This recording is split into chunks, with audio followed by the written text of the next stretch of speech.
স্বাধীনতার ৭৮তম বর্ষে সমাজের কাছে আমাদের প্রশ্ন, আমরা মেয়েরা কি স্বাধীন? বক্তব্যের এক প্রচলিত উক্তি, নারী ও পুরুষ সমান, আদৌ কি তাই? সমাজে কি আমরা সুরক্ষিত?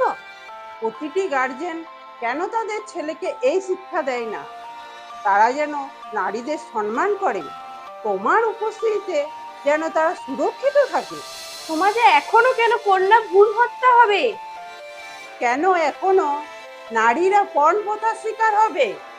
নররূপী পশুদের ভয়ে কি আমাদের গৃহবন্দী হয়েই থাকতে হবে?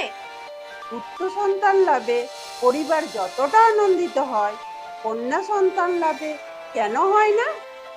সমাজ কেন এখনো আমাদের পুরুষদের সমকক্ষ ভাবতেই পারে না? এখনো কেন ছেলেরা বিয়ে করতে যাওয়ার সময় মাকে বলে, মা আমি তোমার জন্য দাসী আনতে আছি? স্বাধীনতা তো পুরুষদের, পুরুষ শাসিত সমাজে আমরা আজও পরাধীন। আমাদেরও সম্মানের সাথে স্বাধীনভাবে বাঁচার অধিকার আছে। আমরাও খাঁচাই বন্দি পাখি না হয়ে মুক্ত আকাশে উঠতে চাই। কারা রইল কপাট, ভেঙে ফেল কর রেলপাট, রক্ত জমাট শিকল পূজার পাষাণ বেদী। কারা রইল কপাট, ভেঙে ফেল কর রেলপাট, রক্ত জমাট শিকল পূজার পাষাণ বেদী।